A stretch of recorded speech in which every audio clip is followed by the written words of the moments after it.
પ્રિય દોસ્તો,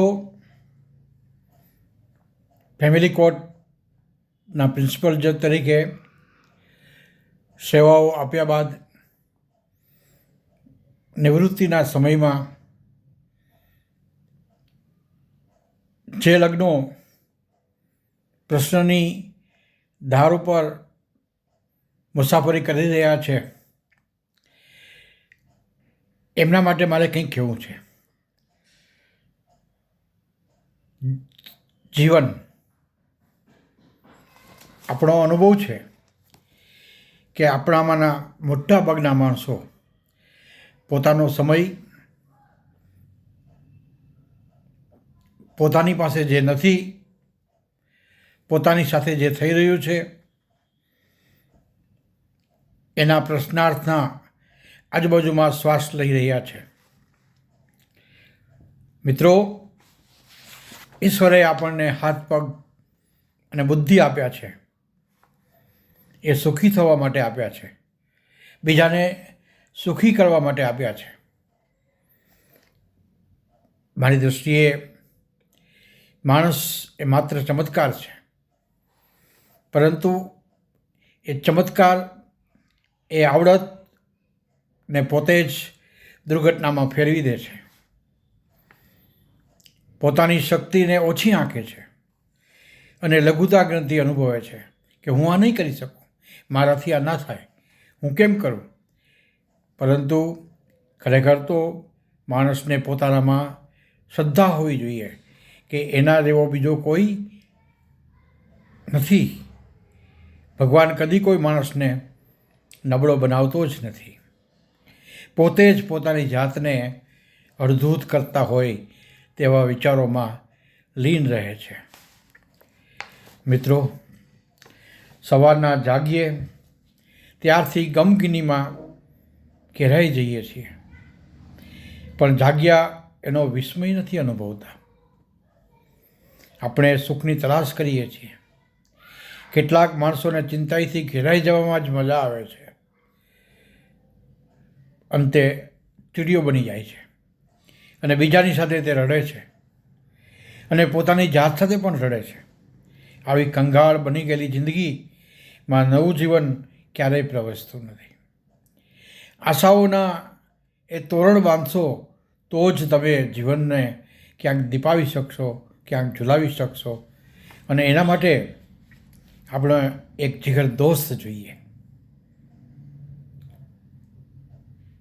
પ્રેમિકાની બાજુમાં બેસીને આપણને એ ખબર ન પડે એમ એની હાજરી અને શબ્દોથી મૂંઝવણ ઉકેલે એવી સીધી સાદી એમની વાત હોય. વાતની શરૂઆતમાં જ મન જીતી લે ત્યારે કેટલાક માણસોને એવો વહેમ છે કે અમને કોઈ સમજતું નથી. આથી મેં એવું પણ જોયું છે અને વિચાર્યું છે કે લગ્ન વિષયક પ્રશ્નો પતિ પત્ની વચ્ચે, કપલ વચ્ચે હોય એના ઉકેલ માટે આપણી એ ભૂમિકા છે કે તારી આંખો પ્રકાશ માટે છે, તમારા કાન સૌમ્ય શબ્દો સાંભળવાની રાહ જુએ છે, તમારા હોઠ તમારા સ્નેહી પાત્રના ચુંબન માટે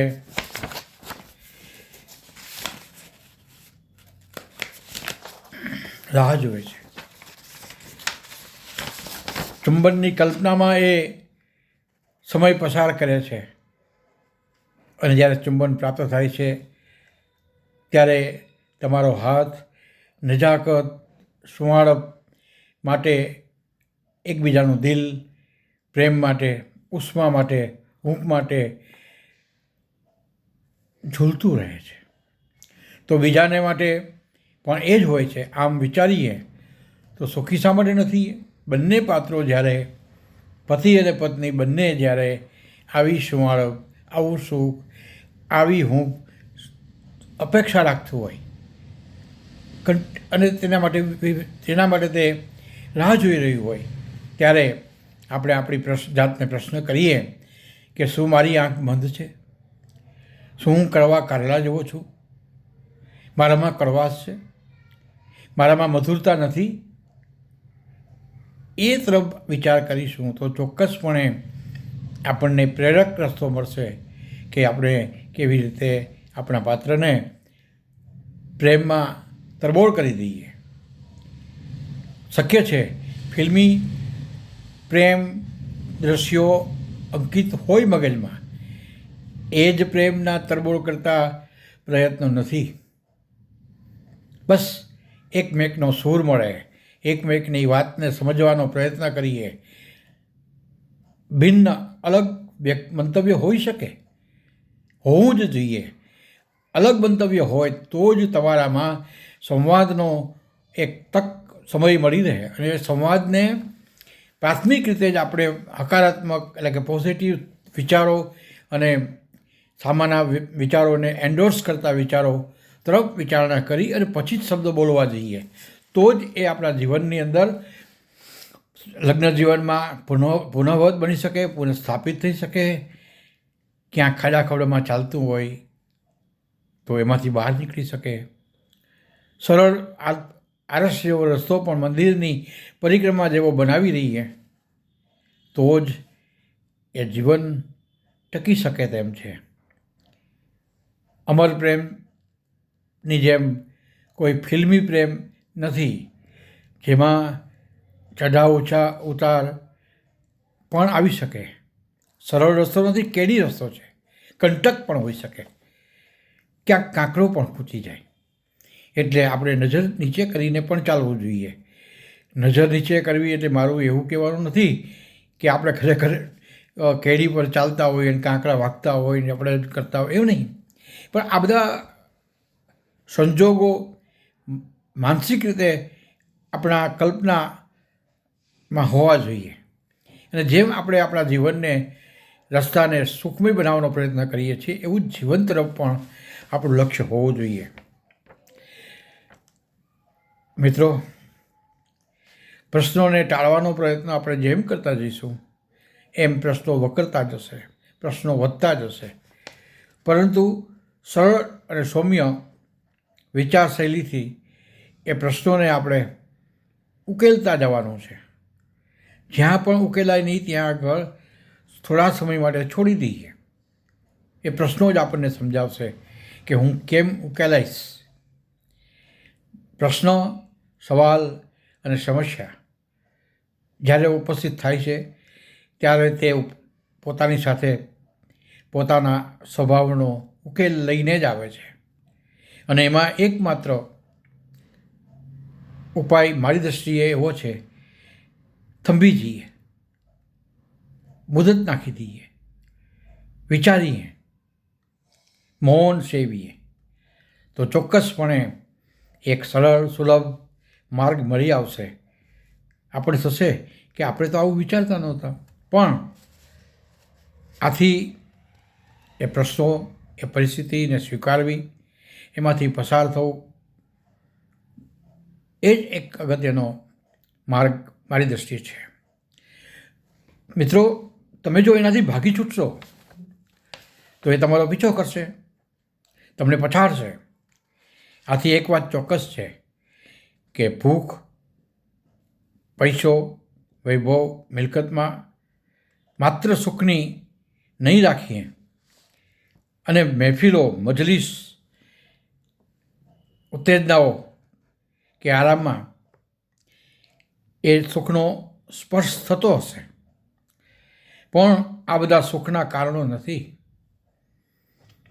મિત્રો, સલામતી અને પોતાની સરળતા માટે નાનામાં નાની વસ્તુઓને મળતો આનંદ એ સુખી માણસનો અરીસો છે.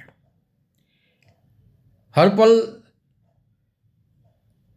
સુખ અને સરળતા જ હોય એવું લાઈફમાં નથી. જે છે એને સરળતાથી, સુલભતાથી પસાર કરતા જઈએ, તેનામાં મય થતા જઈએ તો ચોક્કસપણે એ મહેફિલ સુખની જ હશે. એ ચોક્કસપણે તમે અનુભવશો.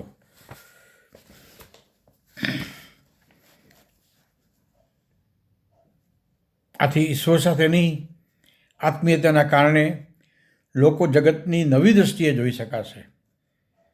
જીવનની પ્રત્યેક સવારની શરૂઆત નવા ચૈતન્યથી ભરપૂર હશે. નવો સ્પ્રિટ, નવું જોમ, નવા વિચાર તરફ જ આપણને ઉદરોગામી પ્રભુ લઈ જવાનો પ્રયત્ન અને તક આપે છે. એ તકને આપણે સફળતાપૂર્વક આપણી અપેક્ષાઓની દુનિયામાં કેમ સફળતા મેળવવી એ તમારે વિચારવાનું છે. જે દિવસ આપણે હસતા નથી એ દિવસ આપણે ગુમાવીએ છીએ. એટલે વ્યક્તિ એ ગણિત નથી, એ યંત્ર નથી, પણ લાગણીઓનું એક પોટલું છે. આથી લાગણીઓનો શિકાર ન બનવું એ જ સુખી જીવન છે. કોઈ પણ સમય, મુશ્કેલી, વેદનાનો શિકાર નહીં બની જવું. એ લાગણીઓમાં બંધનમાં નહીં આવી જવું, પણ હળવે હળવે સુંદર સુરમય ગીત ગાતા જવું, ગણગણતા રહેવું. એ કરવાથી ચોક્કસપણે તમને નવી સુંદર મજાની સુરીલી કડી અને કાવ્ય જીવન તમારા રોજના તકલીફમય સમયમાં ગુંજતું રહેશે. મિત્રો, મેં જીવનમાં ઘણા એવા વ્યક્તિ જોયા છે, એમને મળ્યો પણ છું. સતત આનંદમાં રહેવું એ જ એમની એક કળા હોય છે. ખરી વાત છે કે જે અતિ આનંદ બતાવે છે એના હૃદયમાં ક્યાંક ખૂણામાં કોઈ કાંટો ઊંચતો હોય છે. ભગવાન કૃષ્ણની લીલાઓને આપણે વિચારીએ તો કૃષ્ણનું વર્ણન રાસ રમતા રસિક યુવાન સાથે જ બતાવ્યું છે. ભાગવતમાં, અન્ય કથાઓમાં રાધા અને કૃષ્ણનો પ્રેમ ઉત્કૃષ્ટ કોટીનો બતાવ્યો છે. એમાં ક્યાંય અપેક્ષા ભાવ નહોતી. માત્ર એકબીજાને લાગણીઓના સ્પંદનમાં આનંદિત રાખવાનું, બાંસરી બજાવતા રહેવાનું એ જ દૃશ્યમાન આપણી સમક્ષ મુકાયું છે. એ એટલા માટે મુકાયું છે કે આપણે લોકો પણ ખરેખર કૃષ્ણ ભગવાનની રાસલીલાઓની અનુભૂતિ અને સંદેશ મનને સારી રીતે કેળવવા માટે, એક સુદૃઢ લગ્ન જીવન માટે, સુદૃઢ જીવન માટે એ બતાવવામાં આવ્યું છે. કૃષ્ણ અને રાધા વચ્ચે નિર્મલ લાગણીઓ અને સ્નેહનો જ પ્રેમ હતો અને આજે પણ આપણે એ અનુભવીએ છીએ. ચોક્કસપણે પતિ પત્નીનો દરજ્જો જ્યારે બે પ્રેમીઓમાં આવે છે ત્યારે ચોક્કસપણે તે પ્રશ્નો અને મુસીબતો અને વિચારભેદ, લાગણીઓ ભેદ લઈને આવે છે. અને અપેક્ષાઓનું પોટલું સામા પાત્ર પાસેથી મેળવવા માટે એકમાત્ર હેતુ હોય એમ લગ્ન સંસારની નાવને વહેતી મૂકે છે. અને એ જ વસ્તુ લગ્નના પ્રશ્ન તરફ આપણને દોરી જાય છે. માટે મિત્રો, લગ્ન એ સુખી કરવા માટે છે, સુખી થવા માટે નહીં. બંને પાત્રોએ આ વાક્યને પાળવાનું છે. એટલે ચોક્કસપણે સમૃદ્ધ સુખમય લગ્ન જીવન બની રહેવાનું છે, કારણ કે બંને જણાની પ્રયત્નો એ તરફ રહેવા જોઈએ. મિત્રો, આ પૃથ્વી ઉપર ઈશ્વરે આપણને ભવિષ્યના રચયિતા તરીકે આપણને આ તક આપે છે કે એક નવી દુનિયા, પ્રકાશિત દુનિયાને આપણે જન્મ આપીએ. એ બાળકની વિકાસ યાત્રાને આપણે સંયુક્ત પ્રયત્ને કરીને એમને ઉજ્જવળ ભવિષ્ય તરફ લઈ જઈએ. નથી લાગતું કે ભવિષ્યની રચના કરવાનું કામ બ્રહ્માજી કરી રહ્યા છે અને તેના પ્રતિનિધિ તરીકે દરેક યુવક યુવતી ઈશ્વરના કૃત્યને ન્યાય આપવા માટે લગ્ન બંધનમાં જોડાય છે અને વિકાસ યાત્રાને આગળ ધપાવે છે.